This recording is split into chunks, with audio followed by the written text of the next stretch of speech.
Donc normalement, tous les ingrédients étaient là pour que l'Empire ottoman entame une démarche assez favorable pour la diffusion des sciences.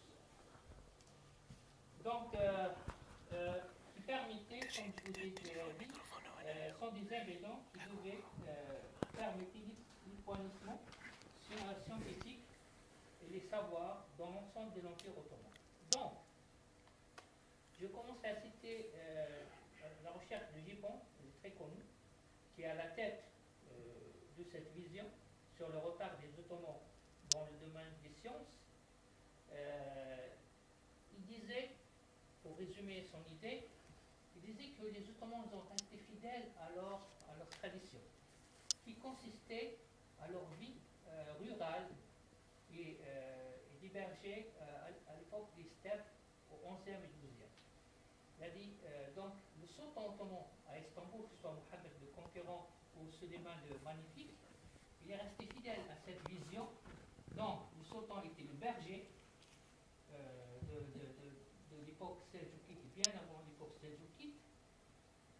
Son troupeau, c'est la raïa, c'est les sujets. Et le chien, qui garde son troupeau, c'est bien les janissaires.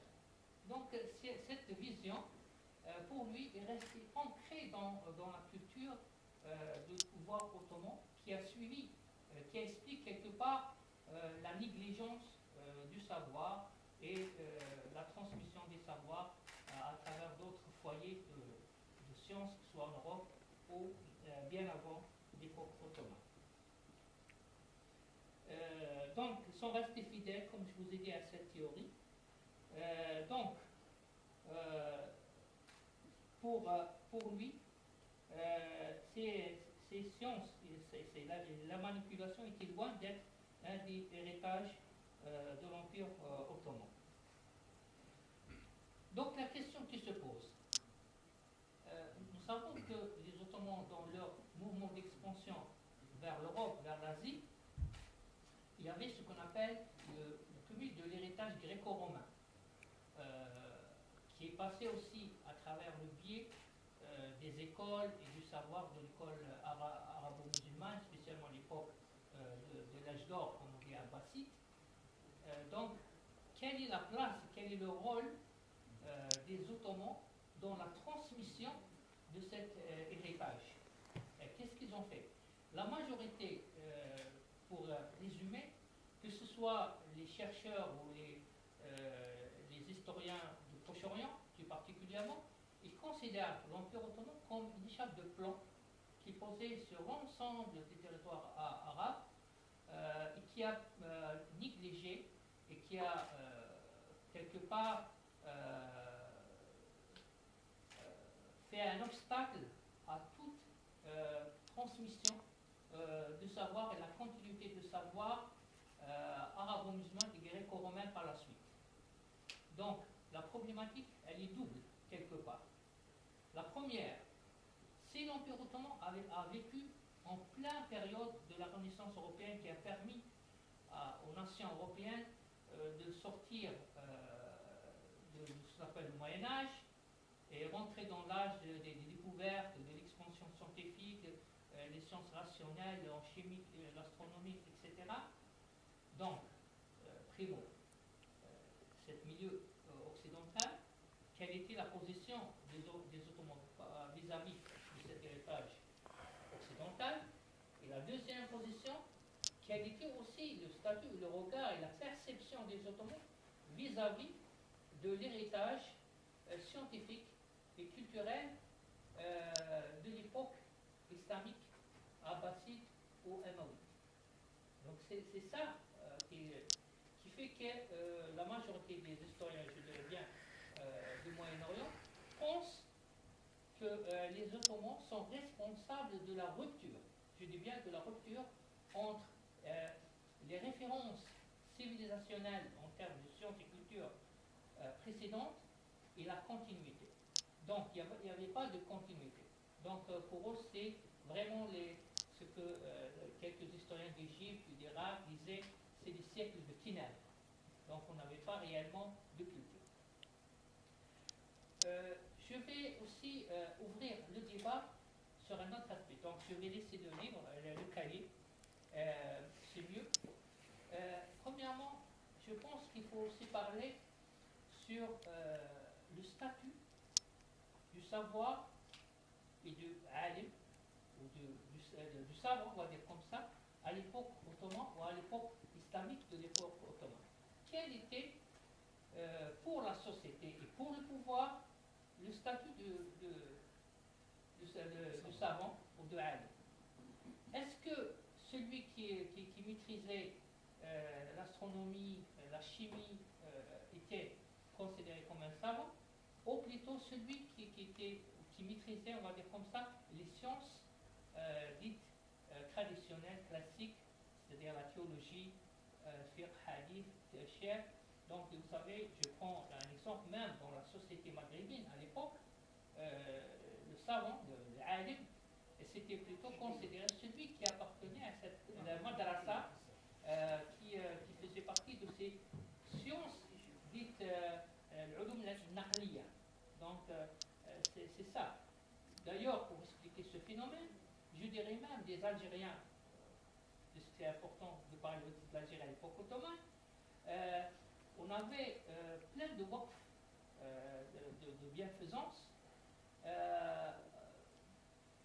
donnés par les sociétés algériennes, les notables d'Alger ou de Tlemcen ou ailleurs, pour la construction des mosquées, la maintenance des fontaines, pour payer les salaires des mudarris dans les zawiyas, mais on n'avait pas réellement dans les waqf des salaires qui sont employés aux médecins ou d'autres hommes de science dites rationnelles. Donc là, la question qui se pose réellement, c'était quelle était la perception de alim dans le monde musulman, que ce soit ottoman ou arabo-musulman. Le troisième point que je veux aussi relever, c'est les Ottomans. En général, vous savez très bien que c'était un mouvement plutôt d'expansion politique et géographique vers l'Europe, vers l'Asie, vers le Moyen-Orient. Donc, ce qu'ils utilisaient comme on va dire, source de savoir, c'est tout ce qui peut aider à concrétiser leur politique d'expansion. Qu'est-ce que ça veut dire? Par exemple, les Ottomans au XVIe siècle avaient besoin d'avoir une flotte assez conséquente pour faire face à l'Empire Habsbourg espagnol, en Méditerranée et ailleurs. Donc ils avaient investi, ils avaient financé effectivement des gens qui maîtrisaient la cartographie, la géographie, et vous connaissez tous la fameuse ouvrage de Pélirès. C'est le premier amiral de la flotte ottomane en 1505 qui a écrit le fameux livre Kitab al-Bahriya, le livre de la marine que j'ai ici, je vais vous le montrer, 500 pages avec des cartes nautiques exceptionnelles sur le monde méditerranéen. Et donc les Ottomans, le pouvoir ottoman mettait les savoirs dans, on va dire, dans le terrain expérimental, parce qu'il avait besoin de ce savoir, c'est-à-dire le savoir nautique et géographique.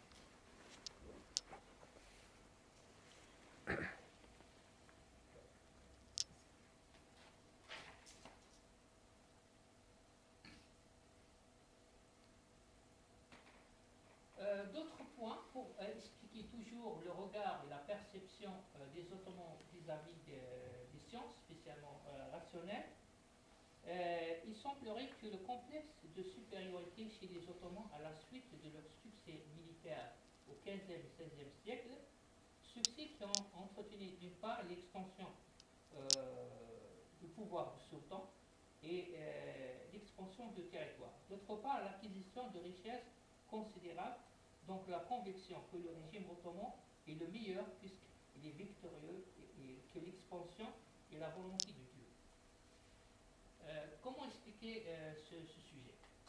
Le sultan, qui avait un domaine assez vaste comme je vous expliquais, en Afrique, en Asie et en Europe, et considérait avec ses expansions militaires qu'il n'avait pas besoin de copier ou de faire appel à des spécialistes ou à des savants de l'Occident ou ailleurs, puisqu'ils étaient dans une position de supériorité et d'apogée, spécialement, je parle de l'époque de Suleiman le législateur, Suleiman le magnifique.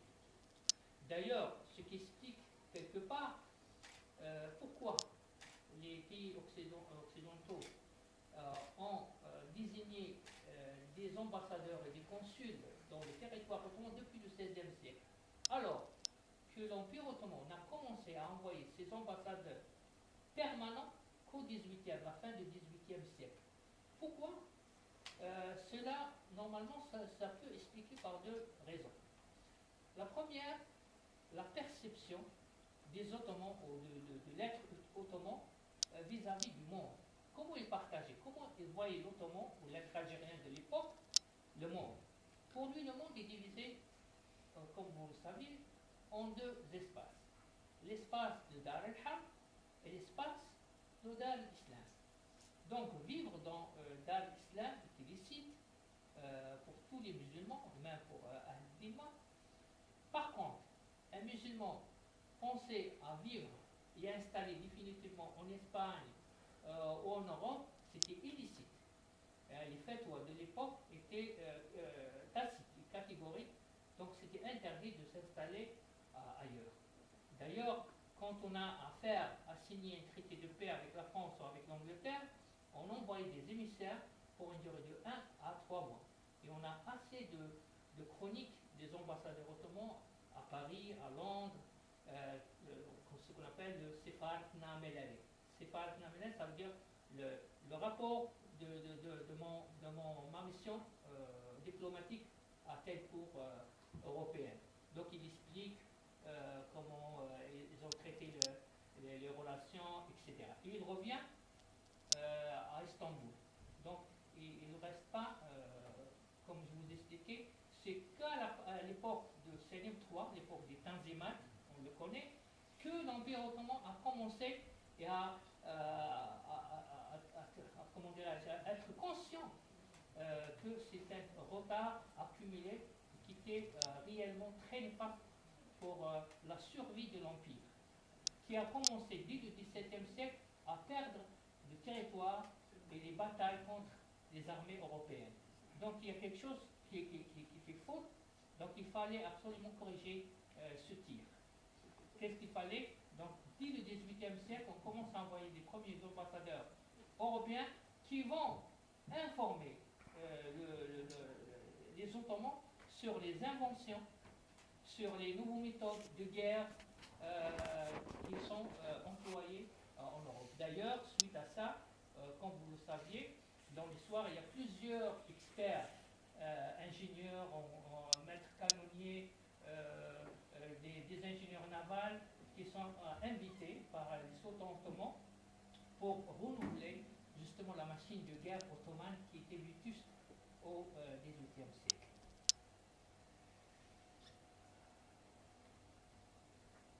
La question que je pose quand j'ai commencé à traiter ce sujet, comme je vous dis, c'est juste un petit essai, c'est de se demander pourquoi les Ottomans, qui étaient juste en face de l'Italie, à plusieurs kilomètres, en face de la mer Adriatique et l'Italie, pourquoi ils n'ont pas profité des inventions de Leonardo da Vinci, ou de Copernic ou d'autres? Ça, c'est une question qui se pose. Parce qu'ils n'avaient pas besoin, justement, d'être à la page, on va dire comme ça, en termes de sciences rationnelles. Je dirais, peut-être, pour expliquer ce phénomène, je dirais qu'il y a un problème, bon, c'est pas un problème, c'est ce qu'on appelle les références civilisationnelles. Est-ce que les inventions de l'Occident interpellent un sultan ottoman ou n'importe quel souverain, que ce soit en Égypte ou en Algérie, ce qui a découvert Leonardo da Vinci ou Dante? Pour lui, et ça c'est mon opinion, ce n'est pas des références civilisationnelles du monde musulman. C'est des inventions, certes intéressantes, mais qui fait interpeller bientôt la société occidentale. Pour vous dire une chose très importante, et ça c'est deux points qui reviennent toujours au débat, c'est la relation entre la religion et la science. C'est un débat aussi qui est important à soulever. Quel était le rôle joué par la haute autorité islamique, Cheikh al-Islam? Vous savez que Cheikh al-Islam, c'est la plus haute autorité religieuse dans l'Empire ottoman. C'est lui qui mit des fatwas concernant toute nouveauté, que ce soit scientifique ou culturelle. Pour commencer, je dirais qu'à l'époque de Mohammed le Conquérant, suite à la conquête de Constantinople en 1453, il y avait une importante communauté scientifique byzantin qui sont restés à Byzance, c'est-à-dire à Constantinople, à Istanbul. Mohammed II a sollicité de rester pour servir ce nouveau pouvoir installé autour de Constantinople. Les informations historiques nous enseignent qu'un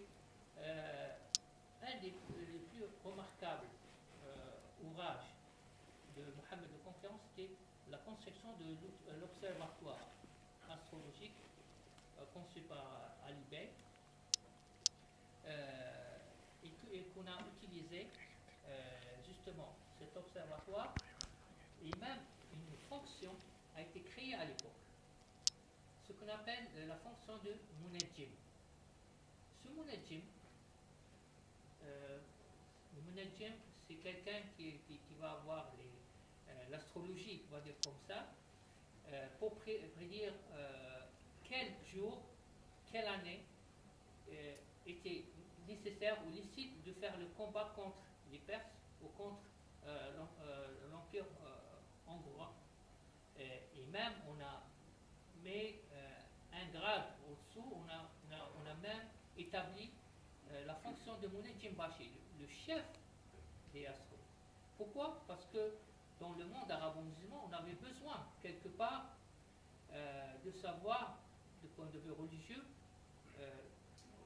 auquel mois on devait faire le ramadan, quel était le temps de la prière,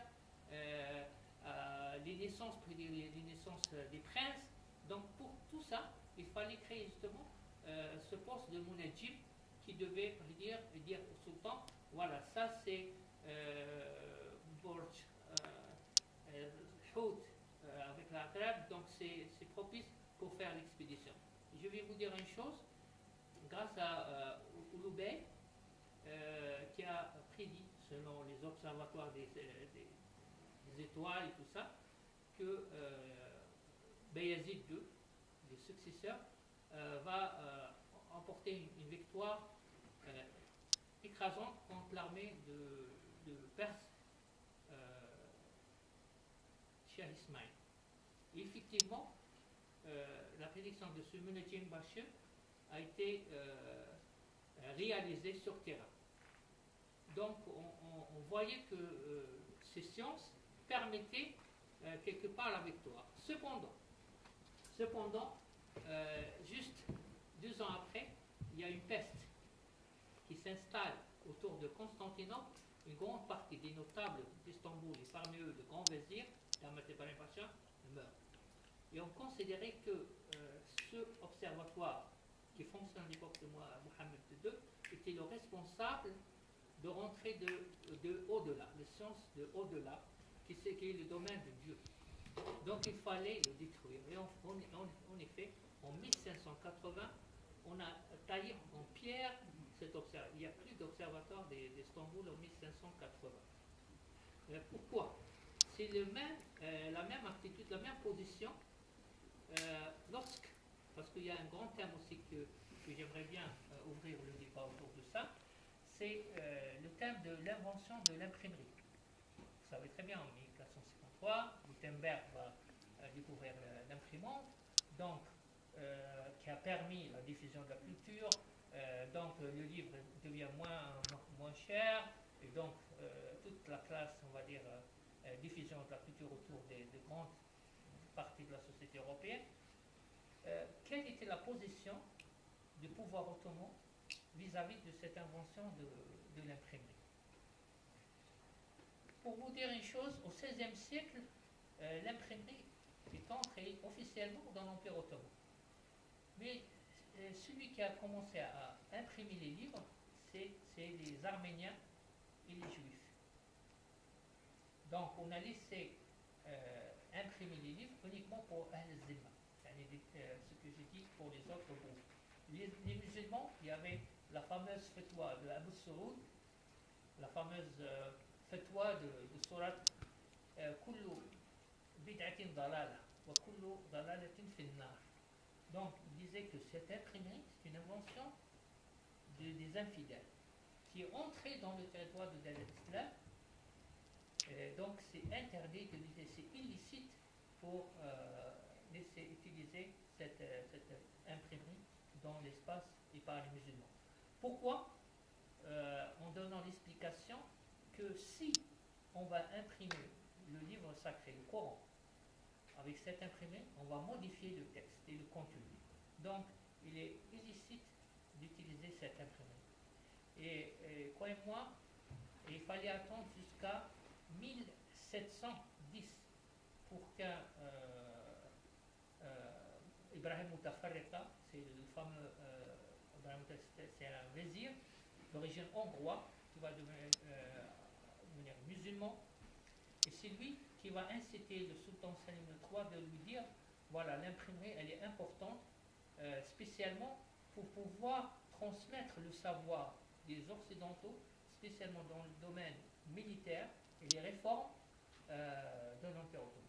Effectivement, il va lui donner l'autorisation d'imprimer les premiers ouvrages.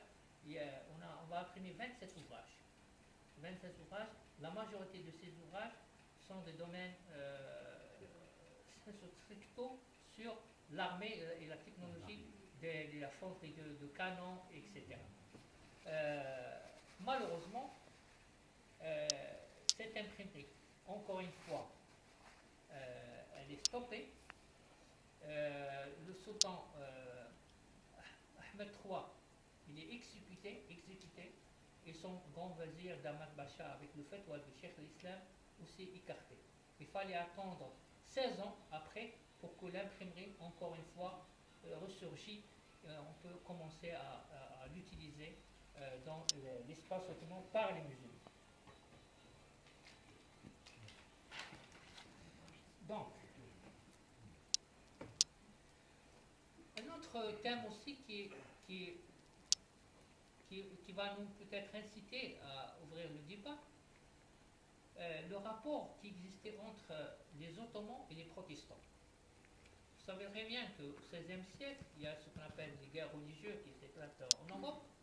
Il y a une persécution de la part des Habsbourg, des catholiques, chrétiens, contre les protestants, en Hollande, en France, et vous le savez. Vous savez qu'il y a une grande partie des protestants vont trouver refuge dans l'Empire ottoman, comme les juifs séfarades et comme les Maurices andalous, qui ont été expulsés et pourchassés de l'Espagne et de l'Europe. Nous savons que l'Empire ottoman a utilisé ces protestants pour contrecarrer les projets militaires des Autrichiens et des Italiens, spécialement Venise. Mais on n'a jamais trouvé une utilisation des intellectuels protestants pour faire fonctionner les madrasas, spécialement sur le fiqh, le mantiq, la logique, mathématiques, l'astronomie, la chimie. Donc, pour quelle raison? Ça, c'est un point d'interrogation qui existe.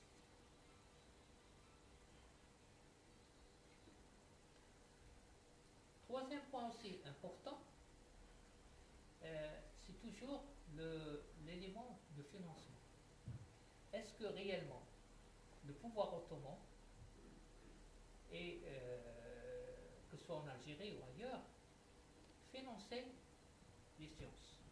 Ça, c'est une question. Est-ce que le savoir était un domaine réservé au pouvoir ou plutôt un domaine réservé à la société? Ça, c'est une autre question liée. Comme je vous ai expliqué, en Algérie, comme je vous ai expliqué, les gens faisaient des bienfaisances, des donations. Ça veut dire, si en Europe, si on faisait un parallélisme, en Europe, il y a les mécénats, comme vous savez, en Italie, en France, qui finançaient les œuvres des grands peintres, des grands chercheurs. Mais dans le monde musulman, on n'a pas trouvé des mécénats qui ont encouragé des médecins ou des chirurgiens hors, je dirais bien hors, les médecins de la cour ottomane, c'est-à-dire de l'élite au pouvoir, qui réellement avaient ces médecins juifs, arméniens ou même des musulmans, mais on n'avait pas réellement des mécénats et un financement clair et net des sciences. Ça pour expliquer un petit peu pourquoi le retard. Pourquoi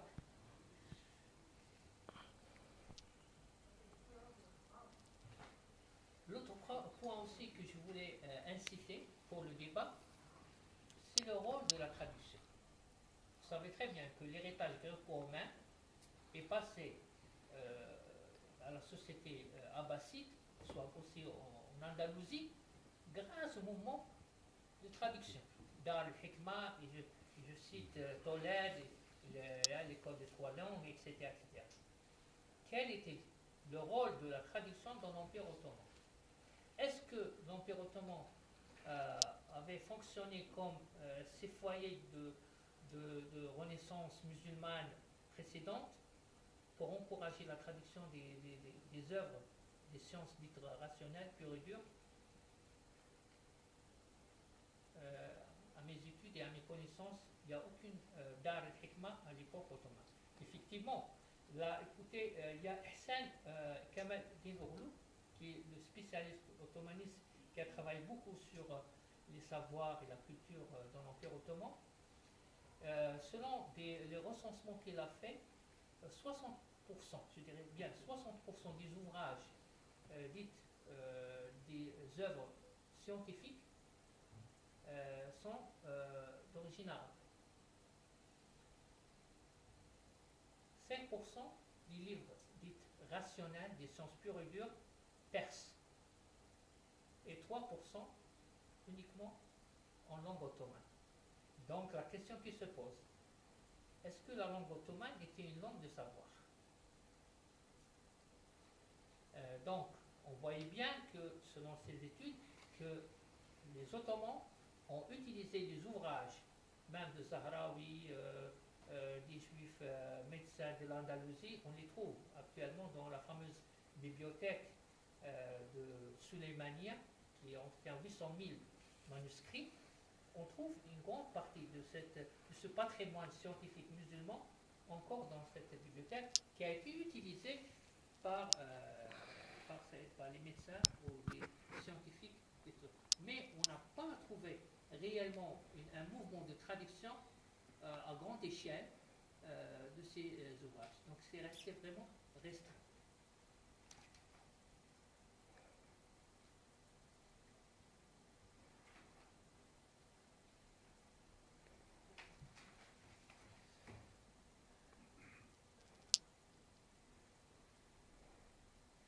Donc, comme j'ai expliqué, l'Empire ottoman ou le pouvoir ottoman, je dirais, bon, pour l'Algérie, si on peut faire une comparaison, vous savez très bien que l'Algérie, c'était un système plutôt militaire, système politico-militaire, une oligarchie militaire qui a dominé pendant toute la période de 3 siècles.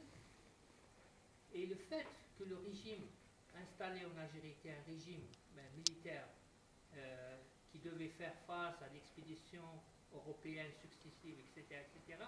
Donc celui qui justifie le pouvoir à l'époque, c'était que l'Algérie était dans le djihad, elle faisait la guerre sainte contre les infidèles, donc l'Algérie n'avait pas besoin de ces hommes de savoir.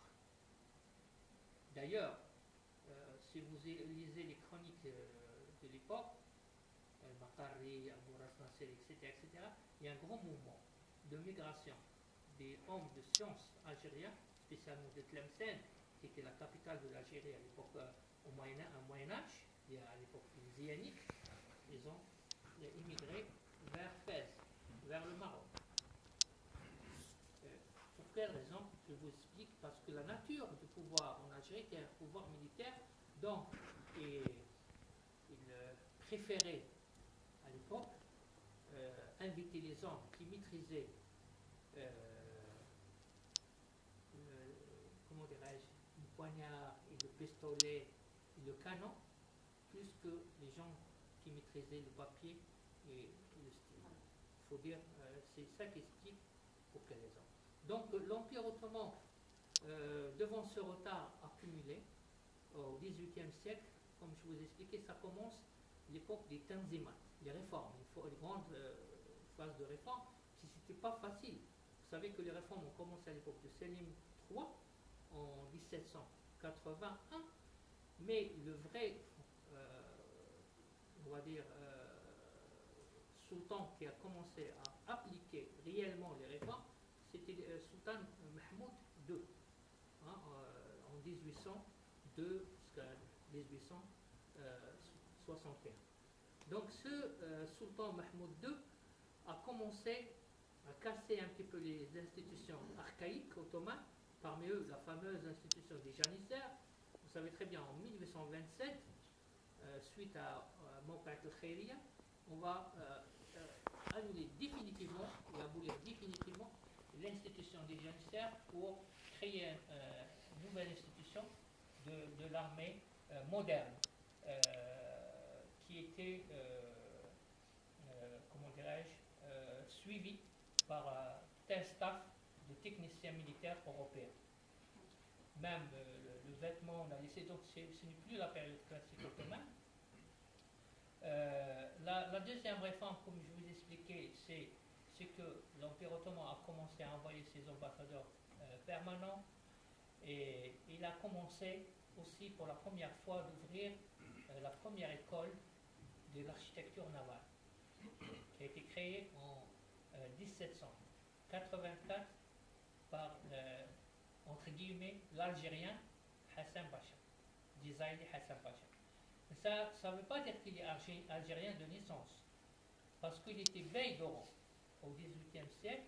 Il va passer à Istanbul, et là il devient l'amiral de la flotte ottomane, et grâce à ce poste et grâce à ses compétences, c'est lui qui va ouvrir la première académie. D'ailleurs, elle est toujours installée à Istanbul.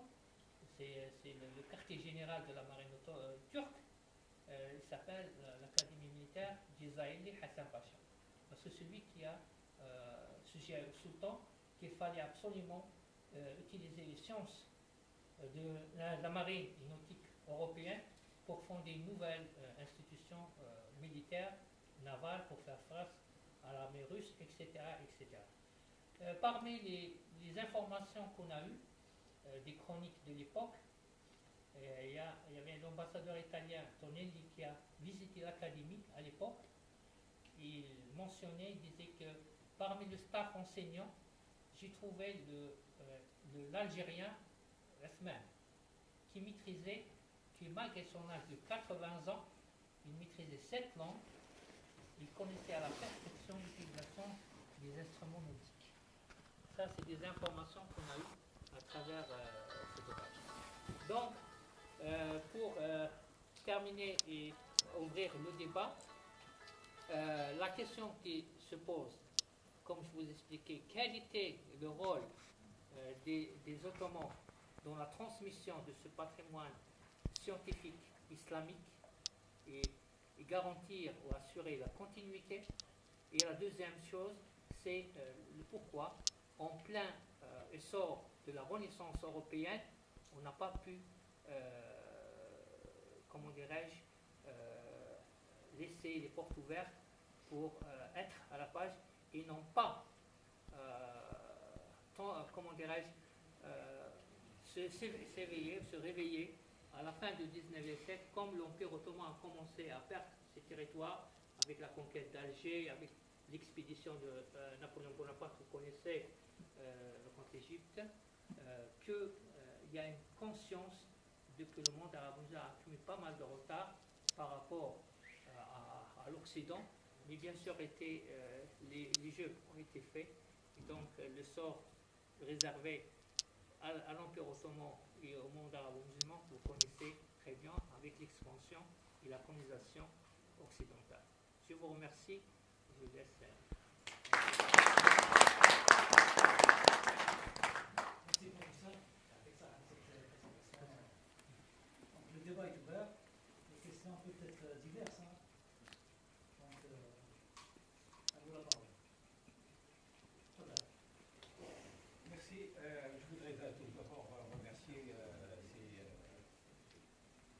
Hafri, qui est donc une éminence dans ce créneau qui est celui des études ottomanes. C'est vrai que nous, Algériens, nous ignorons beaucoup cette période-là.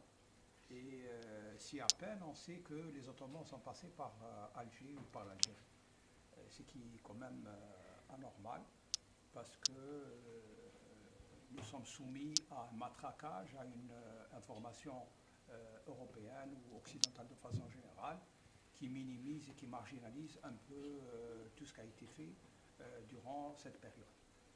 Pour revenir un peu à votre conférence, vous avez posé beaucoup de questions d'une importance capitale, et chaque question pourrait faire l'objet d'un PNR, donc d'un projet de recherche pratiquement, tellement ces questions sont importantes. Mais ce qu'il faut retenir peut-être de cette période de 3 ans, c'est que de cette période de 3 siècles, pardon, les Ottomans ont évolué suivant la courbe qui a été proposée par Malik Ben Nabi, la courbe civilisationnelle. Donc, ils sont partis en force, 15e, 16e, 17e siècle. C'était un peu le fait de leur puissance. Puis, ils se sont un peu autosatisfaits de leur situation, et ils ont pratiquement marginalisé tout l'Occident. Pour eux, c'est secondaire. Ce qui explique leur lente décadence, qui les a amenés, bien sûr, à tout perdre, pratiquement, sauf la Turquie actuelle. Et ça, c'est un fait. Ça explique un peu le problème de la place des sciences dans le contexte ottoman. Pour ce qui est du contexte algérien proprement dit, c'est un peu particulier, vous l'avez souligné, c'est un pouvoir militaire, mais pas parce qu'il était militaire. C'est vrai qu'au début il était militaire, mais en fait c'est l'extérieur qui l'a imposé, en quelque sorte, étant donné que durant les 3 siècles, il y a eu plus de 20 tentatives de débarquement et d'attaque d'Alger. Donc Alger était constamment en situation de guerre. En plus de ça, il y avait eu les grandes épidémies, notamment la peste, qui a fait des ravages, la famine, etc. Donc, par période. Donc, la situation est une situation difficile.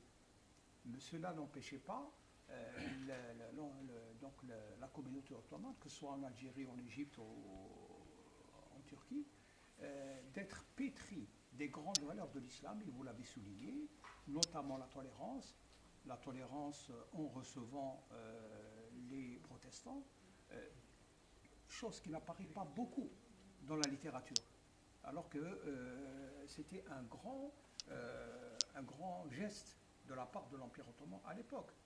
Et même les protestants aujourd'hui sont plus reconnaissants aux sionistes qu'à ce qui a été fait par l'Empire ottoman à l'époque, vis-à-vis également des juifs qui ont été pourchassés, pas uniquement au niveau de l'Andalousie, mais également ils ont été rendus responsables de la grande épidémie de peste, puisqu'ils ont été brûlés à Paris, etc. Ils ont dû partir. À Alger, c'était la même chose. Il y avait une grande tolérance vis-à-vis des étrangers, et notamment ceux qui venaient en demandeurs d'asile. Et ça, c'est une chose importante. Je dirais uniquement 1 ou 2 exemples à l'époque à Alger, qui ne sont pas très connus. La première, c'est qu'à un certain moment à Alger, il y avait pratiquement 20 000 captifs donc 20 000 étrangers, puisque l'Algérie avait à l'époque une marine extrêmement importante, à tel point qu'un jour, les Français ont fait appel à cette marine-là pour défendre Nice de l'invasion espagnole. Et la marine algérienne est partie, elle est restée 6 mois pratiquement à Toulon et à Nice pour protéger la France contre les Espagnols. Donc cette puissance-là a fait qu'il y avait des confrontations constantes avec des bateaux étrangers. Et donc, à un certain moment, il y avait pratiquement 20 000 prisonniers à Alger. Mais personne ne se pose la question comment vivaient ces prisonniers. Les prisonniers étaient libres dans la ville d'Alger. Ils avaient uniquement l'endroit où ils devaient passer la nuit. Donc, ils connaissaient leur balle, ils partaient. Mais la journée, ils étaient libres, ils circulaient en ville, etc. Et chacun avait une mission à faire, soit de travail, soit... Et s'il était médecin, il avait une position particulière, parce qu'il était autorisé à faire une consultation privée. Donc, il pouvait recevoir aussi bien les prisonniers que des Algériens, que des Ottomans. Et ça, c'est connu. À tel point également que le pouvoir à Alger a autorisé ces bagnes, entre guillemets, d'avoir un propre prêtre, d'ouvrir des églises et d'ouvrir des hôpitaux. À un certain moment, à Alger, il y avait 32 hôpitaux dépendants de ces étrangers-là, enfin dépendants des bagnes. Et ils pouvaient recevoir des médecins de l'étranger et des médicaments de l'étranger. Et ce qui est important, c'est qu'il y a eu ce qu'on appelle une convention particulière qui a été signée par le Dey Chaban, donc déjà en 1697 ou 92, qui disait donc ce traité ou cette convention disait pour financer ces hôpitaux étrangers, enfin pour captifs, ils bénéficiaient d'un prélèvement d'une taxe de 2 ou 3% sur toute marchandise qui était donc réceptionnée au niveau du port d'Alger et qui provenait des pays occidentaux.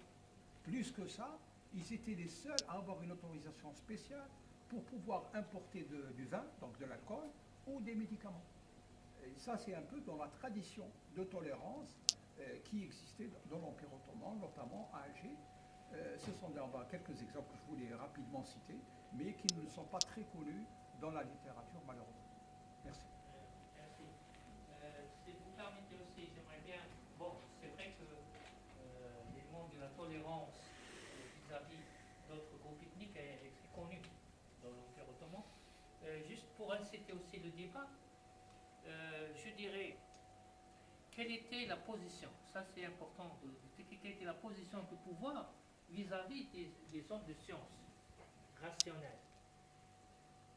Est-ce que ces scientifiques d'être rationnels dérangeaient le pouvoir en place par rapport aux d'autres savants qui étaient dans le domaine des savoirs traditionnels? Je vous cite un exemple.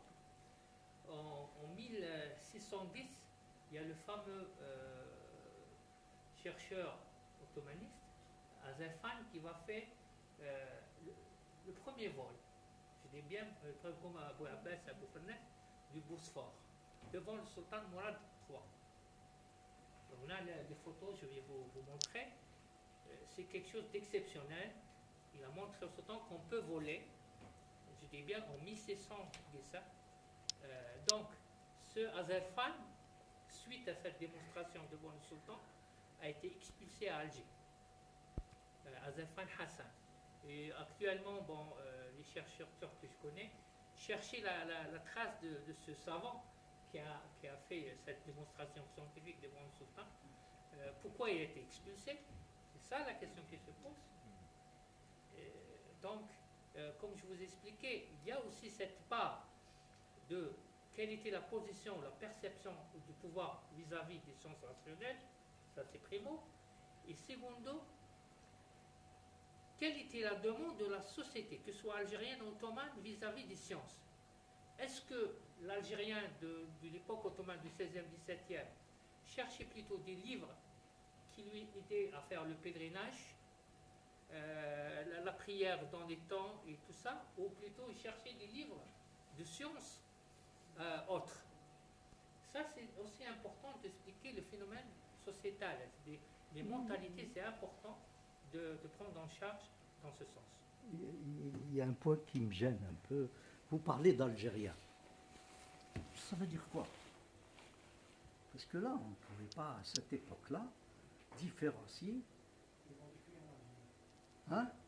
On ne pouvait pas différencier entre... on parle du Maghreb. Et vous avez fait quand même une petite différence entre ce qui se passe dans le Maghreb, comment dire, comment on l'appelait, le Maroc, quoi. Ce qu'on appelle le Maroc maintenant, mais c'est le Maghreb, oui, et le reste. Je pense que, bon, effectivement, dans cette région que maintenant on appelle l'Algérie, c'était un pouvoir militaire. Ça, c'est indéniable. Et le militaire n'aime pas l'intellectuel. Ça, c'est aussi indéniable. Donc, moi, je ne connais pas grand-chose dans l'histoire, mais un peu l'histoire des maths.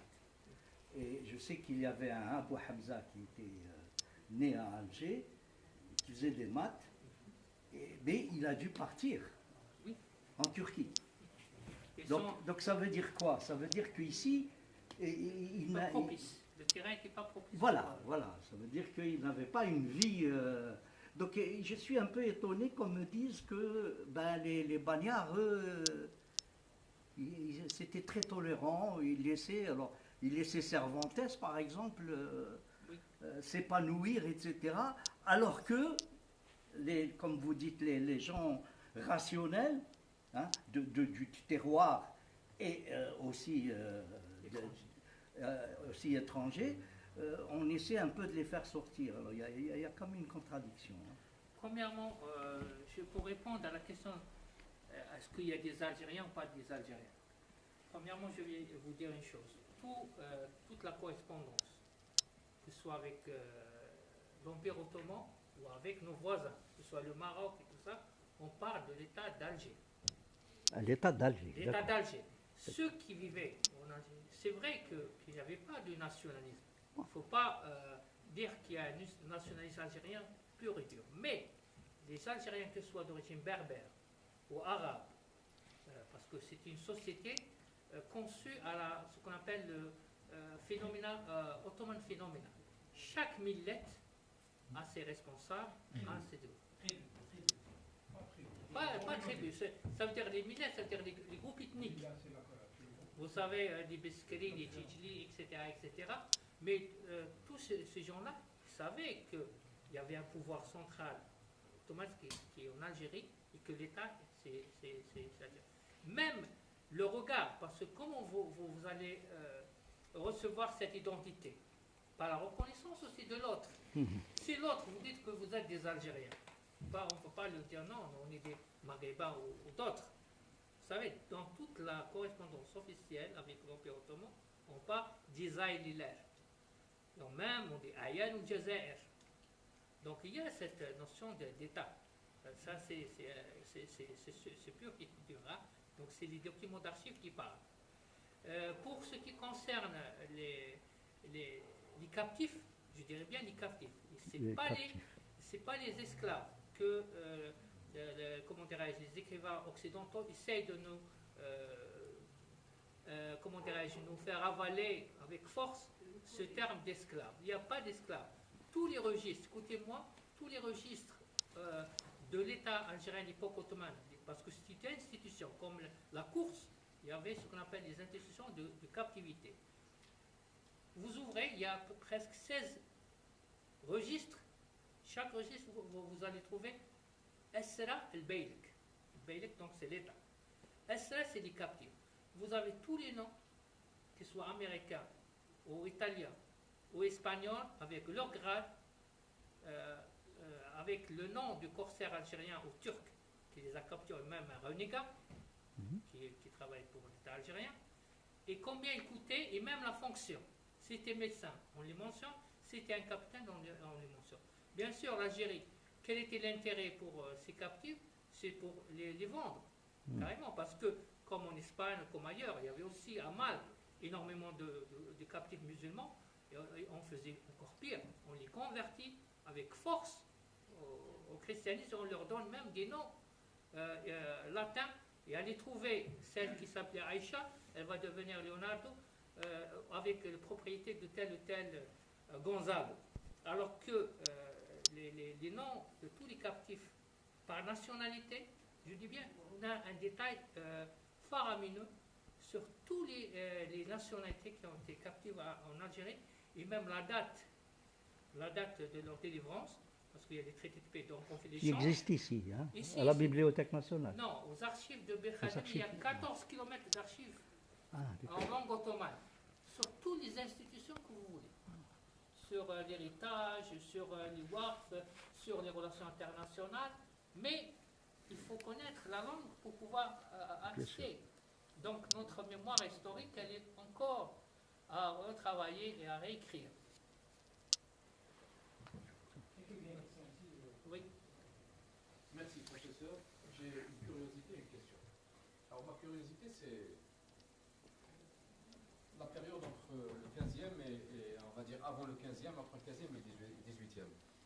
Est-ce que les Ottomans à l'époque, qui vivaient d'une certaine manière scientifiquement dans une espèce d'autarcie, puisqu'ils n'avaient pas besoin du savoir qui venait des mécréants, c'était une fatwa de Cheikh l'Islam, mais cette autarcie leur a quand même permis de résister. Donc ils avaient une certaine technicité, une certaine organisation qui leur a quand même permis de résister aux invasions européennes, aux Perses. Ou alors, quel est l'élément déclencheur qui a fait qu'ils ont été convaincus et pris conscience qu'il fallait s'ouvrir sur les techniques et technologies militaires de l'époque et sur le savoir qui venait du non-musulman. Donc, à votre avis, les recherches que vous avez faites, est-ce qu'il y a un élément déclencheur qui a fait qu'ils ont pris conscience, ils ont été convaincus que le système dans lequel ils avaient vécu, il leur a permis de se développer, d'avoir d'ailleurs les shebeks, les fameux shebeks, qui sont les ancêtres des navettes militaires, et qui sont même, ils ont inspiré les meilleures navettes de la flotte française, américaine et anglaise du 19e et du 20e. Ce sont des shebeks qui ont été faits par des Ottomans ou des Algériens. On avait trois shebeks à l'époque qui étaient des modèles et qui ont été quasiment recopiés ou copiés de façon absurde par les Français en particulier. Et donc ces shebeks étaient un fruit ou le résultat d'un savoir qui était acquis dans l'autarcie. Voilà, ça c'est ma curiosité. Ma question est la suivante. Je me suis toujours posé la question parce que ilm al-istishraf, donc la science de la prospective, a commencé dans le secteur militaire et du renseignement. C'est une question que je vous pose, professeur. Vous ne pensez pas que al-Munajjim ou le Munajjim Bash, donc le Munajjim en chef, d'une certaine manière aussi, parce que les premières, on va dire, prospectives ou prévisions étaient par rapport à la fameuse bataille qu'ils ont gagnée. Donc, à votre avis, est-ce que c'est pas de là qu'est parti l'istishraf? Je reviens premièrement à la première partie. Bon, pour ce qui concerne la partie de vivre en autarcie, je dirais, selon mes premières recherches, parce que je ne suis pas vraiment spécialiste du domaine des sciences, je commence à travailler ce thème, il y a énormément de bibliographie qu'il faut retravailler. Je dirais, les Ottomans étaient plutôt pragmatiques. Qu'est-ce que ça veut dire pragmatique? Ils utilisaient uniquement le savoir expérimental qui les aide à faire leur politique d'expansion. Donc ils avaient besoin, comme vous dites, d'un shebek, d'une flotte assez importante. Donc on faisait partie, on traduit les livres de nautique italiens, etc., parce que servaient à la politique expansionniste ottomaniste. Mais d'autres sciences dites rationnelles et tout ça, ça restait vraiment très en autarcie, comme vous dites. Le point déclencheur, c'est au XVIIIe siècle. D'ailleurs, on a pas mal de chroniques ottomanistes au XVIIIe siècle, comme Abiyat Chalabi, etc., qui écrivaient des livres de conseils, on va dire comme ça, Wasiyat Name, au sultan pour dire écoutez, on est en train de perdre du terrain, on est en train de perdre des batailles en face des armées européennes. Il faut bouger, il faut faire quelque chose. Et bien, le déclencheur, c'était justement des faits répétitifs des janissaires, qui étaient la force et l'affaire de Lens de l'Empire ottoman, ben, il n'y a plus de victoire. Donc il y a le recul et la perte de territoire. Donc il fallait là être aussi pragmatique, chercher des sciences qui faisaient,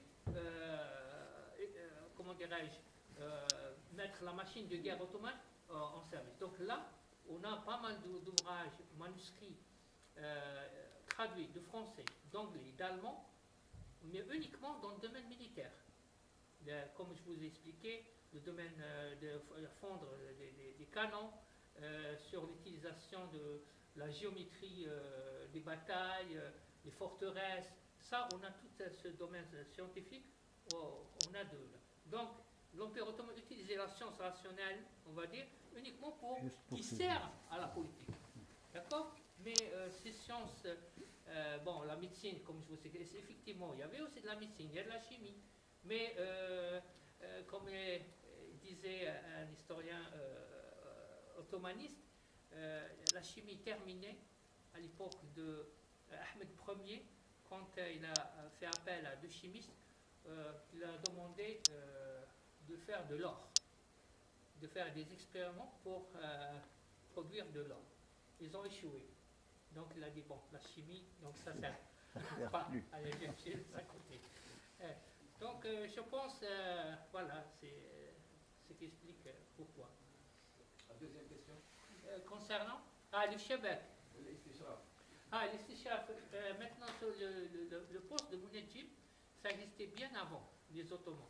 À l'époque des Seldjoukites, vous savez que sont les ancêtres des Ottomanistes, à Konya, au XIIIe siècle, bon, on a cette fonction de Mounedjib. Même en Perse, on utilisait la fonction de Mounedjib qui, avant que le sultan fait sa bataille, on demande à Mounedjib quel est le jour J propice pour faire la bataille. L'astrologue. L'astrologue, on va dire comme ça. Quelle est la meilleure, bon, s'il y a une naissance, quelle est la meilleure semaine pour faire tel ou tel événement, s'il y a une peste, donc tout ça, la fonction de Mounedjib Bacha est très importante. J'ouvre ici un parenthèse, ce n'est pas une anecdote. Au XVIIIe siècle, le sultan Abdelhamid Ier, qui avait une grande amitié avec le sultan marocain, Moulay Mohamed bin Abdullah, en 1785, il a écouté qu'il y a pas mal d'astrologues marocains forts dans la prédiction. Donc il lui a dit, j'aimerais bien que vous m'envoyiez deux Mounedjib du Maroc, et moi je vous envoie 15 ingénieurs canonniers pour fortifier les côtes marocaines atlantiques. Effectivement, il a envoyé ces ingénieurs ottomanistes au Rabat, et les deux Mounedjib marocains sont partis à Istanbul. 15 jours après, le sultan Abdelhamid Ier renvoie les deux Mounedjib, en expliquant dans sa lettre, s'il vous plaît, je vous ai demandé deux astrologues, pas de sorciers.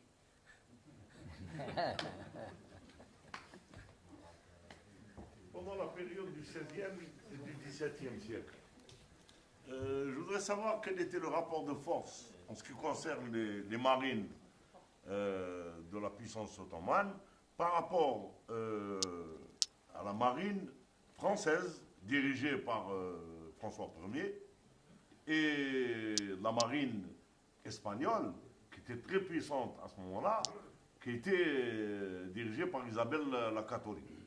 Alors, moi j'ai quelques ouvrages, d'ailleurs que j'ai réussi à récupérer à Istanbul. Donc dans ces ouvrages, il est mentionné une bataille qui s'est produite, une bataille très très violente, qui s'est produite au large de Tipaza, entre Kheddin Pacha, qui était le patron des janissaires représentant donc l'Empire ottoman, et puis les troupes de Charles Quint, la marine de Charles Quint. Ils les ont piégés au large de Tipaza et ils ont pris une raclée mémorable. Leur marine a été complètement décimée par Kheddin Pacha, qui protégeait d'ailleurs non seulement les côtes nord-africaines, mais le nord de l'Algérie, donc le nord de notre pays, mais aussi les côtes marocaines. Et ils n'ont jamais réussi à les battre. Jamais. Bon, pour revenir à ce point, si vous permettez, Oui, je vous en prie. la grande bataille que les Algériens, entre guillemets, bon, c'est-à-dire l'Algérie à l'époque ottomane, qui a gagné contre la marine espagnole, c'est la fameuse bataille de 1541, la fameuse expédition de Charles Quint de 1541 à Oued Harrach. C'est la plus grande bataille. D'ailleurs, suite à cette bataille, je dis bien, suite à cette bataille, l'Algérie va être mentionnée dans tous les documents ottomans, Jazair Mahrousa, Dar al-Jihad. C'est comme la flotte espagnole. Vous savez que la flotte espagnole avait gagné une plus grande bataille navale qui a connu la Méditerranée. C'est la bataille de Lipante, en 1571. D'ailleurs que Cervantes a participé dans cette bataille. Et c'est la première fois que la flotte espagnole gagne la flotte ottomane dans l'histoire. D'ailleurs, qu'est-ce qu'il disait avec cette fameuse phrase? Cette bataille où la chrétienté a laissé tomber une fois pour toutes le complexe d'infériorité en face de l'armada ottomane. Donc, les Algériens, effectivement, la plus grande bataille navale qu'ils ont gagnée, c'est contre Charles Quint, en 1541. Il y a cette bataille que vous dites, Patipaza, c'est à Cherchel, c'est l'expédition de Aurélie. C'est pas Khayr-Din, c'est son captif, on va dire, qui va devenir son fils adoptif, Hassan ibn Khayr-Din, parce qu'il y a deux Hassan, le captif de Corse, c'est d'origine de Corse, mais converti à l'islam. D'autres choses que vous m'avez dit concernant la France. Bon, le 15e, 16e siècle, les Ottomans, ils étaient une force militaire et navale assez importante. J'ai le fameux livre de Péris, je vous montre quel était l'apogée de ce savoir, qui réellement n'est pas venu comme ça par les ottomanistes eux-mêmes. C'est l'école italienne, parce que la grande force navale en termes de savoir, c'était Venise. Hein, les républiques italiennes qui étaient depuis le Moyen-Âge, qui faisaient le commerce, etc. dans la Méditerranée. Donc c'est eux qui ont transmis quelque part la technologie navale à l'Empire ottoman. D'ailleurs, François Ier à l'époque, devant Charles Quint, l'Empire Habsbourg était très faible. De fait, il va, comme vous saviez, faire un traité, entre parenthèses, une alliance avec Suleiman le Magnifique, et c'est pour la première fois, il y a la flotte ottomane qui va s'installer pendant 2 hivers dans le port de Toulon. Il va aider la France à récupérer Nice et les territoires italiens qui s'étaient partis de l'Espagne à l'époque. Donc sur ce thème, ça veut dire le rôle de la flotte ottomane dans les côtes françaises, vous avez le fameux ouvrage de Moradi. Moradi, c'était le compagnon de Khayr-Din. Il a écrit 2 ouvrages très importants. Le premier, c'est la chronique des frères Barbaros, traduit en plusieurs langues, etc., etc. Le deuxième ouvrage de Moradi, c'est l'expédition de Nice et des tournants de Khayr-Din. Il est en langue ottomane, vous pouvez le télécharger facilement à travers Gallica, la Bibliothèque de France. Et c'est exceptionnel parce qu'il nous explique quelle était la position des Français quand ils ont vu l'armée turque arriver sur les côtes. D'ailleurs, on a délogé une grande partie de la population française des côtes pour qu'ils n'aient pas des contraintes avec les soldats ottomanistes. En même temps, c'est une des merveilles qui a été expliquée par Moradi, c'est, comment dirais-je, la cérémonie de décès de Khayr-Din. Comment la mort, et comment on va l'enterrer, le spectacle, c'est comme un film. Il a vraiment décrypté le décès de Khayr-Din dans cet ouvrage. Donc effectivement, l'Empire ottoman à cette époque-là était en plein essor. Et la question qui se pose, c'est ça. Un État, quand il est puissant, ne peut pas être puissant comme ça. Il doit avoir un héritage scientifique derrière lui. On ne peut pas avoir une force. Il faut qu'il soit aussi derrière un mécanisme scientifique qui fonctionne, qui va permettre à cette puissance de se montrer, on va dire, sur le terrain. Et de s'imposer sur le terrain. Même, je vais vous expliquer une chose, Péléléis, j'ai expliqué déjà avant, le premier amiral turc, c'est le premier amiral musulman qui va, regarder la date, 1502, il va dessiner la première carte du monde. Et parmi cette carte, il y a la partie récemment découverte par Christophe Colomb. Cette carte, l'original, elle se trouve au musée de Topkapi à Istanbul, mais vous pouvez la voir sur Internet, et dans laquelle il explique par détail tout, parce que l'espionnage à l'époque était aussi important, l'espionnage industriel, scientifique et tout ça. Donc il a expliqué, on va dire village par village, tout ce que Christophe Colomb a découvert, et c'est la première carte du monde musulman sur le nouveau monde. Le deuxième ouvrage va être écrit par Sid Ali, Raïs Sid Ali, concernant le Hind Gharbi. Le Hind Gharbi, las Indias, comme on dit en espagnol, ça veut dire les colonies espagnoles en Amérique. Parce que l'Empire ottoman avait aussi l'intérêt. Parce que la question que vous pouvez poser, l'Empire ottoman qui est dans son expansion vers la Méditerranée, il est parti jusqu'à Alger. Ben, le Maroc ne faisait pas partie de l'Empire ottoman, comme vous savez. D'ailleurs, il est arrêté à Oujda. Ouj, en turc, ça veut dire frontière. Oujda, ça veut dire c'est là les frontières. Donc, bien sûr que la question était posée. Pourquoi l'Empire ottoman, avec cette force navale, n'a pas pu accéder à l'Atlantique, au monde océanique? Il faisait aussi rivalité avec les Espagnols et les Portugais. Mais la question qui se pose, est-ce que l'Empire ottoman à l'époque avait les moyens financiers et militaires pour d'Istanbul venir conquérir, on va dire, l'Argentine au Pérou? Impossible. En plus, parce qu'il faut voir aussi la stratégie militaire. Comment l'Empire ottoman, s'il va ouvrir, il va pénétrer dans la partie océanique, ça veut dire ouvrir un nouveau front de conflit. Ils n'avaient pas les moyens. Donc qu'est-ce qui servait? Il servait des Marocains. Donc puisque c'était une puissance musulmane, il faut mieux la maintenir comme un État tampon. En même temps, ami. Bon, on n'était pas amis. Avec les Marocains. Mais pour l'Empire ottoman, il fallait le concéder dans cette... Donc, il ne faut pas ouvrir un nouveau frontière parce que, comment dirais-je, de point socio-politique ou la militaire, il ne fallait pas ouvrir un nouveau front que les Ottomans n'avaient pas les moyens. Parce que avoir un empire sur l'Afrique, l'Asie et l'Europe, c'était pas facile pour un empire. Donc il fallait aussi limiter. Professeur, si vous permettez, je voudrais vous poser une autre question très importante. Moi, je vous pose la question de savoir quelle raison, avec une histoire aussi riche que nos concitoyens ne nous connaissent pas, il n'existe pas d'ouvrage concernant l'histoire de notre pays. Il n'y a pas d'ouvrage. Moi, il a fallu incidemment qu'un imam à Istanbul m'offre cet ouvrage-là concernant la conquête, disons, la réaction de Khedive Pacha au large de Cherchel de Tipaza.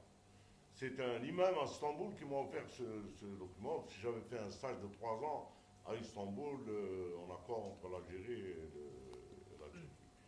Et je me demande pour quelle raison il n'existe pas d'ouvrage. Il n'y a pas d'ouvrage. Moi, je vous dis qu'il y a des ouvrages. Où est-ce qu'il faut les trouver? Je peux vous donner tout de suite. Les Algériens, spécialement les Beylerbey, donc ils faisaient toujours, quand ils gagnent une bataille contre l'Espagne, Danemark, ce qu'ils voulaient, et ils ont mémorisé cette bataille à travers les chroniques. Sur cette bataille de Charles Quint, vous avez Ibn al-Qayyim al-Tlemceni, très fameux. La chronique, elle s'appelle Az-Zahra al-Nayra fi Majar al-Jazair hina aghat alayhi Ghuzat al-Kafara. Il explique en détail non seulement l'expédition de Charles Quint de 1541, mais aussi les 3 expéditions espagnoles d'Aurélie de 1775 et les 2 expéditions de Antonio Antonio Barcelo, de 1783 et 1784 à l'époque de Dey Mohamed Ben Othman. Donc tout ça, vous avez dans cette chronique. Il y avait un autre ouvrage que vous pouvez aussi consulter et avoir un CD facilement à la Bibliothèque nationale, section manuscrit, le livre du fameux conseiller de Dey Mohamed Ben Othman, il s'appelle Mustafa Ben Khouja. Il a écrit un manuscrit de 200 pages, il s'appelle Tibrou al-Masbouk fi Jihad Ghuzat al-Jazair wal-Moulouk. Et il vous explique toutes les expéditions espagnoles contre l'Algérie, comment ils ont pu gagner ces batailles-là. Donc, les ouvrages, il y en a. Croyez-moi qu'il y en a, il faut juste chercher et travailler, c'est tout. Ce qui suscite la curiosité étant ouvert, profitons-en. Vous avez dit que la présence ottomane, le pouvoir, était un pouvoir militaire en Algérie. Mais la cohabitation, elle était tolérée. Elle était peut-être même souhaitée, je dirais. Mais cela n'a pas empêché que des expéditions de richesse partaient d'Alger vers l'Empire ottoman. Mais c'était accepté par les habitants. Je me pose deux questions. La première, c'est comment ils sont venus? Est-ce que Alger était une conquête ou bien c'était un appel vers l'Empire ottoman?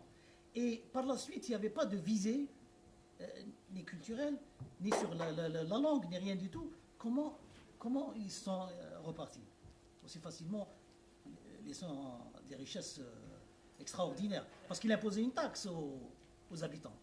Je reprends parce que c'est un grand cas que vous posez. Ça veut dire, est-ce que on parle d'une présence ottomane ou d'une colonisation ottomane? Ça, c'est une grande question qu'il faut bien sûr laisser pour un autre débat. Un grand débat. Je vais vous dire une chose, parce que moi je travaille sur les archives. On peut interpréter comment on peut interpréter. Premièrement, effectivement, c'est les Algériens, je dis bien les notables d'Alger, qui ont demandé sous l'égide, sous le conseil de Khaireddin, de demander l'intégration de l'Algérie à l'Empire ottoman.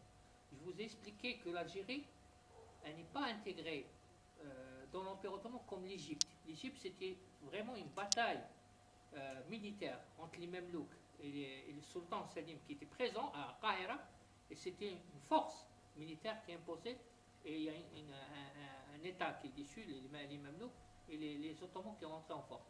La même chose pour la Tunisie en 1574 et la Tripolitaine, la Libye. C'était suite à une force navale. Uniquement l'Algérie, je dirais bien uniquement l'Algérie, c'était une intégration, je dirais pacifique, suite, que vous savez, des activités des frères Barbaros sur les côtes. Donc, devant les expéditions espagnoles, il leur a dit, écoutez, moi, parce qu'ils ont commencé leur activité, non autant que comment dirais-je, comme des gens appartenant à l'Empire ottoman, ça c'est très important, ils ont commencé des activités maritimes en Algérie, autant que, entre guillemets, mercenaires. Il faut dire comme corsaires. L'intégration des frères Barbaros commence après cette fameuse lettre que vous pouvez la trouver dans les livres sur ce sujet-là. C'est une lettre adressée par les notables d'Alger en 1718 au sultan Salim Ier, en leur disant, voilà, nous on est devant les expéditions répétitives de l'Espagne, on n'a pas de force, on aimerait bien intégrer et être sous l'égide de l'Empire ottoman. Et le sultan Salim accepte cette demande parce qu'il y a une délégation algérienne qui va se déplacer à Istanbul avec des cadeaux, etc., etc. Et il va accepter cette offre. La deuxième, il va nommer Khaireddin Bacha, qui n'était qu'un mercenaire avant. Il va devenir le premier représentant officiel. Il devient le premier bey d'Erbey. Ça veut dire le bey des beys et le Bacha d'Alger.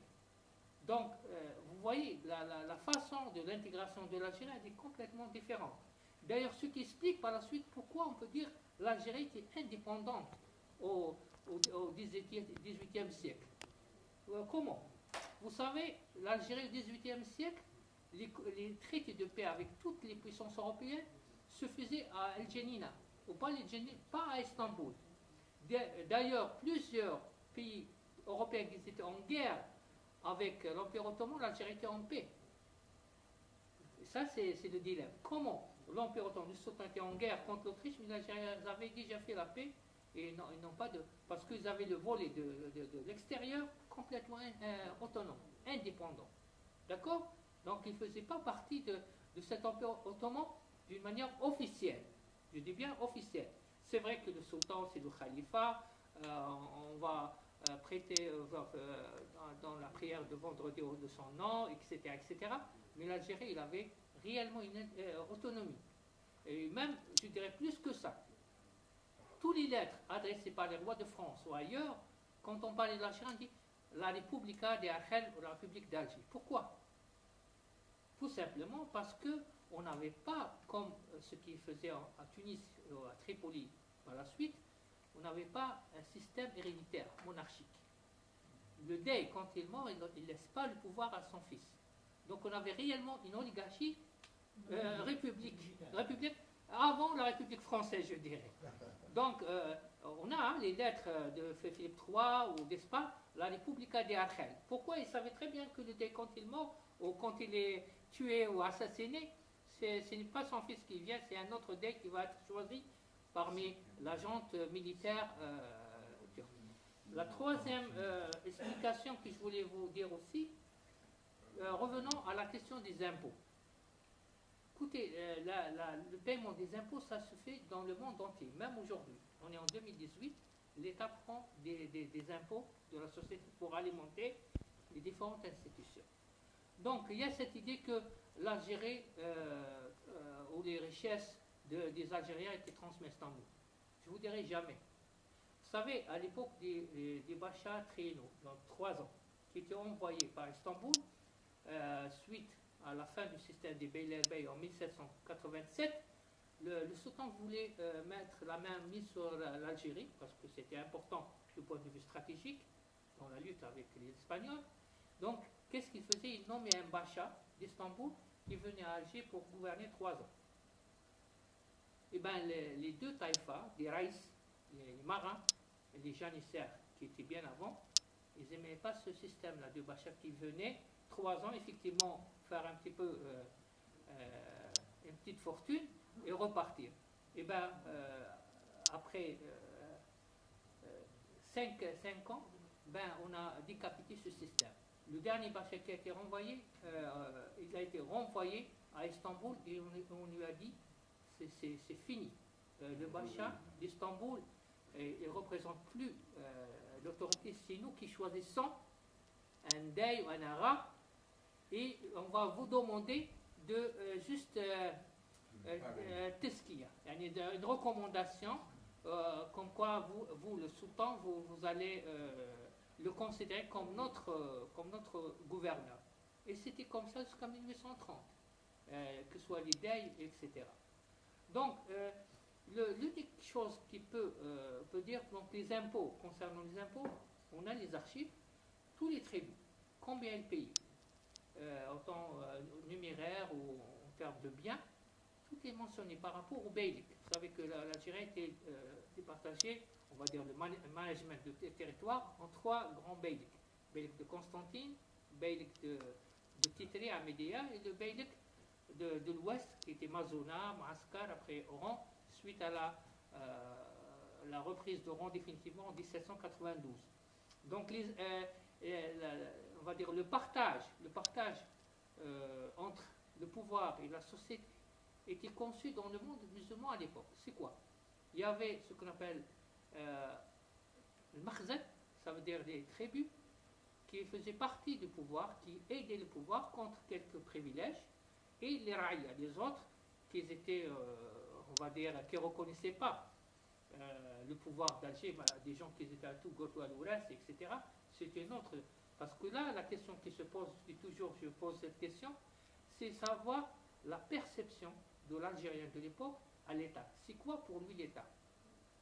Est-ce que l'État c'était l'État d'Alger ou l'État c'était les frontières de sa tribu? Ben, la majorité, quand on a les chroniques d'Algériens de l'époque, etc., ils disent il sortait uniquement des frontières de Hadjout. Donc pour lui, c'est l'État, c'est son cheikh, que ce soit de la Zaouia, ou le chef de la tribu. Au-delà, c'est un autre. Donc, si ces gens-là, ils ont été enregistrés dans le registre et appartenaient au Beylik, à l'État, donc payer leurs impôts comme tout le monde, comme en France, comme en Suède. Si vous avez une montre, vous payez l'impôt sur cette montre. Donc, dire pourquoi les impôts? Ben, les impôts, c'est un exercice moderne de l'État. C'est pas quelque chose qui entrave l'État, je pense. Voilà. Ah oui, c'est monsieur qui a... Je voudrais revenir un peu à l'aspect savoir et science. Ma question est très simple. Est-ce qu'il y avait la notion d'élite? Est-ce qu'il existait la notion d'élite? Ça, c'est une très bonne question. Comment dirais-je? Effectivement, l'élite, comme vous dites, l'élite scientifique. Oui, ça existe, cette élite, mais elle est restée fermée. Ça, c'est une autre question. Ça veut dire l'élite, le rapport de l'élite par rapport à la société. Je trouve que l'élite, elle était proche du pouvoir. Elle servait plutôt que ce soit médecin, architecte et tout ça. Mais je n'ai pas trouvé d'élite qui était impliquée réellement dans le grand mouvement culturel au changement. Je dirais même, je vous donne un petit exemple, hein, parce qu'il faut travailler sur ce sujet. Vous savez que parmi l'élite algérienne, à l'époque ottomaniste, c'était cette diaspora maurisque andalouse installée en Algérie. Parmi eux, le fameux architecte, c'était toute une famille, Usta Moussa al-Andalousi, qui a fait introduire l'eau de Hamma jusqu'à Gaspar. Il a construit des aqueducs de Zebouja, les palais à Istanbul, à Tunis. C'était parmi l'élite. Et même, je dirais, pourquoi l'élite? Parce qu'en 1609, quand on a chassé les derniers Maurices d'Espagne, c'était un grand mouvement migratoire. 600 000 bonhommes vont traverser des côtes espagnoles vers le Maghreb. Usta Moussa et ses compagnons, ils ont construit la Zaouia des Andalous à Alger, plus un waqf pour aider ses frères pour s'installer et intégrer socialement dans la société. Et en 1639, Usta Moussa, qui était parmi l'élite, je dis bien l'élite, et son fils, Ibrahim, ils ont été décapités. On a l'information dans les manuscrits. Malheureusement, on n'explique pas pourquoi. Pourquoi on n'explique pas? Parce qu'il y a derrière un phénomène politique. À cette époque-là, il y avait une révolution des Koulouri. Vous savez tous, les Koulouri, c'est les enfants, on va dire, de ce mariage mixte turco-algérien. Donc, il y a partout. Donc, à Alger, il y avait cette révolution et explicitement, on sait que Usta Moussa était parmi ces préparateurs de cette coup d'État, on va dire. Donc, parce qu'un grand élite intellectuelle, que sa célébrité dépasse bien les frontières du Maghreb, je dirais bien, qui était parti même à Istanbul pour faire des ouvrages, il a été décapité avec son fils. Donc c'est un crime assez important pour qu'on puisse le décapiter. Voilà, donc l'élite et le pouvoir, je dirais qu'il y avait cette élite, mais cette élite qui n'avait pas réellement des retombées assez importantes dans la société. Il est resté, c'est comme l'information européenne qui est arrivée à travers les ambassades d'Autriche, de France qui sont installées à Istanbul. Cette information, elle est restée aussi, comment dirais-je, cloisonnée dans l'élite politique ottomaniste. C'est-à-dire le grand vizir, le sultan, ses conseillers connaissaient ce qui se passait en Europe ou à Paris en termes d'invention. Mais la société, elle est restée bien en bas par rapport au mouvement de la Renaissance en Europe, qui est complètement différent. Et bien, attention, le timing doit respecter. On prendra la dernière question de Kamel. Deux questions. Je vais, bonsoir, je vais vous interpeller en tant qu'historien. Bon, c'est sûr, vous avez manipulé énormément de documents, beaucoup d'archives. Quel regard d'historien algérien portez-vous sur la présence ottomane ici en Algérie? Et ma deuxième question, je sais qu'Atatürk est venu après, mais est-ce que les réformes d'Atatürk, la révolution d'Atatürk, a permis aux Turcs, aux descendants des Ottomans, de récupérer un peu ce retard dans le domaine scientifique? Voilà. Pour la première question, je vais vous dire une chose, et franchement, c'est vrai qu'un historien, parce que là, vous allez m'amener sur un terrain de faire un jugement, juger une période de 3 siècles, une période qu'on n'a pas encore écrit l'histoire. Je dis bien, on n'a pas encore écrit l'histoire. Donc, même si je vous donne ma position, mon regard, il reste un petit peu aléatoire. Parce qu'on a des données qu'on n'a pas encore exploitées. Donc, laisser le temps à l'exploitation des documents, à l'analyse historique de ces données. Et là, on va faire une synthèse et dire, voilà, est-ce que c'est une présence positive, importante, parce que c'est une partie importante de l'histoire. Ce sont 3 siècles d'histoire. On veut ou on ne veut pas, c'est 3 siècles d'histoire. Je vous donne juste un exemple. Le nombre des soldats ottomans ou turcs qui sont arrivés d'Égée et de l'Anatolie sont 175 000. Une grande majorité de ces gens-là, ils sont mariés avec des Algériens. Qu'on y trouve aujourd'hui les Borsalés, les Hamtablés, les Borsabondjés, etc., etc., non partout. Donc le sang entre parenthèses turc, il y a un mélange. Donc tout ça, il faut revoir. Bien sûr, sans faire les retombées, juger l'histoire à travers notre regard de l'année 2018. Ce n'est pas la nation, ce n'est pas l'État. La perception de notre histoire actuellement et donc c'est différent. L'Algérien du XVIe siècle, ce n'est pas l'Algérien du XXe siècle. Donc ça, c'est la première question. La deuxième question, c'est Atatürk. Écoutez, Atatürk, tous vous saviez qu'en 1924, quand il a chamboulé toute la Constitution, et le regard pour lui, c'était clair et net. Les Ottomans, le symbole pour lui, c'était la décadence, c'était le système qui va à la ruine.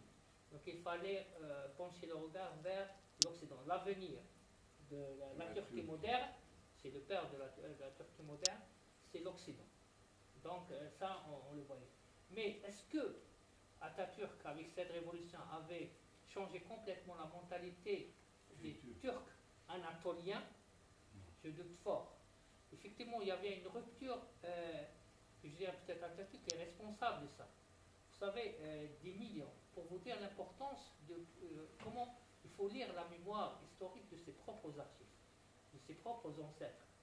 Vous savez, les Turcs jusqu'à les années 80, je pèse mes mots, jusqu'à les années 80, toute l'histoire ottomane, et il le lisait à travers les ouvrages de Robert Montrand, Bernard Lévis et d'autres, qui maîtrisaient l'ottoman. Moi-même, quand j'étais en Turquie, dans les années 80, les professeurs ottomanistes, ils ne connaissaient même pas une lettre, prononciation d'une lettre écrite en langue ottomane. Et ils me demandaient, parce que je maîtrisais l'arabe, est-ce que vous pouvez lire ça? Donc, vous voyez, c'est une rupture vraiment très importante de génération. Et après, bon, à l'époque de Togoutouza, il y avait toute une nouvelle perception de l'Empire ottoman, de dire voilà, et donc ils sont ouverts la spécialité, et donc on a recruté plein de professeurs turcs, on a formé pas mal de gens qui actuellement, on peut dire même que Erdogan essaye d'exploiter cette richesse ottomaniste dans sa politique extérieure, on peut partir même à penser à ça, mais effectivement les Ottomans actuellement, le regard a changé. Le Turc que j'ai côtoyé dans les années 80 et actuellement, le regard a complètement changé par rapport à le regard ottoman. Ils sont réconciliés avec... ils sont en train de réconcilier, pas tout le monde, pas tout le monde. Les grandes villes, à Istanbul, Izmir et tout ça, il y a toujours ce regard Atatürk. Donc les Ottomans, pour eux, c'était un intercès, c'est vrai, des aînés, mais il faut les manipuler avec prudence. Mais la grande partie, non, ils sont fiers de cet héritage quand ils voient que pour régler le problème des frontières entre la Bosnie, tout ça, il faut revenir aux archives ottomanes. Quand il y a un problème entre la Libye, tout ça, il faut revenir aux archives ottomanes. Ah, donc les Ottomans, ils servent à quelque chose, non? Donc c'est comme ça, il y a un mouvement de retour sur ce point. Merci, professeur. Dernière question. Je vous remercie, professeur. Vous m'avez suscité ma curiosité. Enfin, je veux vous poser quelques questions précises. Est-ce que vous pouvez nous parler un peu de Sinan Bacha? Et est-ce que vous pouvez un peu nous dire quelle est l'origine du mot Alger? Et 3, j'ai lu, je me spécialise un peu dans la physique, l'optique, laser et tout. Je travaille un peu sur des télescopes et quelque chose comme ça. Je me suis renseigné sur l'origine des télescopes. On dit que Galilée, Kepler, Galilée, Newton, c'est les précurseurs des télescopes. Récemment, Google a numérisé les anciens numéros de la revue scientifique britannique. Et bien, j'ai trouvé, ça fait une année, dans un numéro de l'année 1838. Je faisais une recherche sur le mot télescope. J'ai trouvé une correspondance entre un marin italien et un mécanicien dans la flotte française. Ils étaient amis. Donc, il lui écrivait en 1672. Le télescope de Newton, il l'a inventé en 1671, c'est-à-dire une année après. Le marin italien, il écrivait à son ami français, il lui disait que le même télescope, revendiqué par Newton, l'anglais, était connu depuis des siècles par les Ottomans, par les Chinois et par les Japonais. Il disait même que les Chinois, ils l'ont utilisé pour, déterminer les orbites des satellites d'Uranus. Je peux vous envoyer le numéro, Donc, si les Ottomans connaissaient les télescopes, ils les utilisaient dans leur marine, ça veut dire qu'il y avait une science quand même. J'ai une autre question. Les ancêtres ils étaient de la même, la même ethnie. Les Ottomans, c'était des Turcs et des Seldjoukides. Qu'est-ce qui a empêché la transmission de la civilisation, de la science? Parce que la science, il faut qu'il y ait une certaine civilisation, une certaine tolérance, etc. Entre les Seldjoukides, par exemple à l'époque de Melik Shah, à l'époque de Nizam al-Mulk, et les Ottomans, en l'espace de 2 siècles, est-ce qu'il y a eu une rupture? Parce que dire que les Ottomans c'était des Bédouins, etc., je trouve que c'est vraiment... Nizam al-Mulk, à l'époque de Nizam al-Mulk, il y a eu Hassan ibn Haytham, il y avait Ibn Sina, il y avait Omar al-Khayyam, etc., etc. Donc, on dit que les Ismaélis, ils ont les Hachachounes, en quelque sorte. Bon, il y a 3 questions. La première question, vous m'avez dit Alger ou Algérie? Non, Alger. Alger, sur les documents espagnols, Argel, vous savez très bien qu'on est Argel, Algiers. Donc c'est là qu'il y a une modification du mot Alger. Donc la majorité disent voilà. Par contre, en Algérie, c'est le mot Al-Jazair. Donc on le voit depuis le Moyen-Âge. Jazair Ben Mizrana, que ce soit tous les voyageurs arabes, le Bekri et tout ça. Si vous permettez, moi, je comprends le mot. Quand j'ai eu mon BEM, j'ai eu la première note de la wilaya de Chlef à l'époque. On m'avait décerné un prix. Et bon, c'était des livres, un certain nombre de livres. Parmi eux, il y avait un livre de Jean Guillaume, américain, sur l'Algérie à l'époque ottomane. Oui. Traduit par le feu pour Qassim Salah, oui. Eh bien, il y avait beaucoup de choses quand même à l'époque, pendant 3e, l'architecture, il y avait, disons, lorsque les Français ont pris Alger, il y avait 200 et ça, financés tous par l'Europe. enfin, Alger, bon, moi, comment je la comprends? Je la comprends à travers Alej. On a entendu Alej. العيد العيد c'est un renégat. C'est renégat. Il y a une autre signification, c'est qu'il provient de son mixte. Ce qui peut faire réfléchir à ce que Alger était une ville cosmopolite. On est d'accord sur ça. Après, les Français, ils l'ont. Pour continuer, pour répondre rapidement, pour ce qui concerne effectivement les armes allemandes et les Seljoukides, vous savez, l'observatoire de l'époque de Mohammed II, le conquérant de Constantinople, c'était presque le même observatoire qu'il y avait à Samarcande. Samarcande, ils avaient leur observatoire depuis le XIIe siècle. Et c'était dans la même catégorie et la même catégorie que même l'observatoire de Danemark à l'époque. Donc effectivement, comme je vous ai expliqué, parce que l'astronomie, elle est importante pour les musulmans, pour voir comment peut-on dire, il y a le mois de Ramadan, il y a telle fête et tout ça, donc l'astronomie fait partie de l'héritage scientifique musulman depuis l'époque omeyyade et même bien avant. Donc c'est vrai que les Ottomans, ils ont pris ça, mais pourquoi par la suite ils n'ont pas continué? Là, je dirais, il y a l'autorité religieuse de Cheikh l'Islam et les sciences. Quelle était la position de Cheikh l'Islam? Vous savez, les ottomanistes, par exemple, ils sont des génies, ils ont créé même une école dans la calligraphie. C'est une école. Donc, les manuscrits. Il y a aussi l'aspect pécuniaire. C'est l'imprimerie. Rentre, donc il y a toute une institution des manuscrits qui va tomber à l'eau. Donc, il faut aussi mettre ça en connexion. Et la troisième, on va dire, observation, concernant Gyp, le fameux historien anglais, c'est lui qui a essayé d'interpréter le retard des Ottomans en disant, voilà, ils ont resté fidèles à cette mentalité des bergers, des steppes de l'Asie. Il y a les bergers, le troupeau et le chien.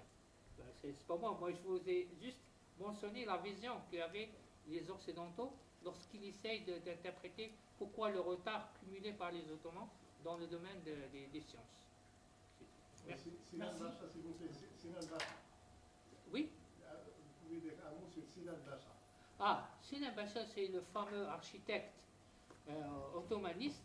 Et bien sûr, c'était l'apogée, on va dire, de l'architecte ottomaniste, où elle est d'origine chrétienne, vous savez très bien, qui est rentré dans le service du palais ottomaniste suite au système de Devshirme que vous connaissez, 10% des enfants des chrétiens que les sultans avaient droit, donc il était formé dans le palais, parce qu'on formait ces enfants de chrétiens selon la qualité et la performance de chaque individu. Donc Sinan Bacha faisait cette formation, comme il était un génie dans l'architecture, d'ailleurs il a son propre livre, il a écrit un traité sur l'architecture, et c'est lui qui a, on va dire, construit des centaines de mosquées, des fontaines de zawiya partout en Hongrie, en Istanbul, etc.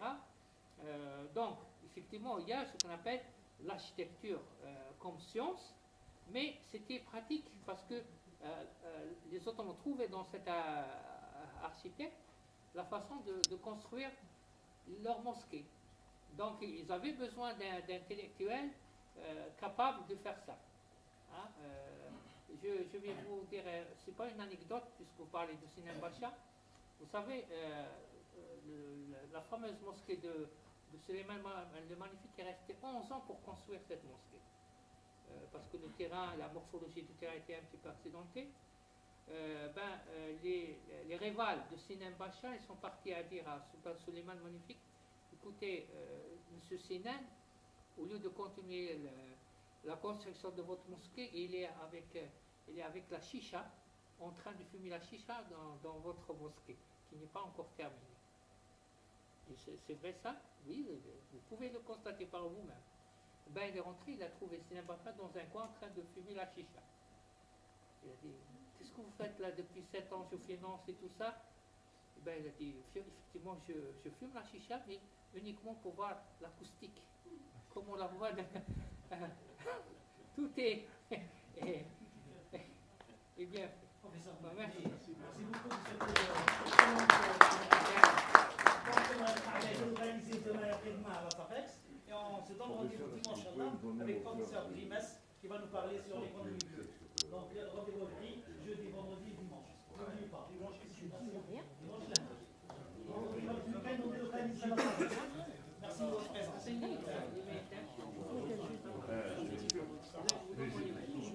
D'accord, allez. Avec plaisir.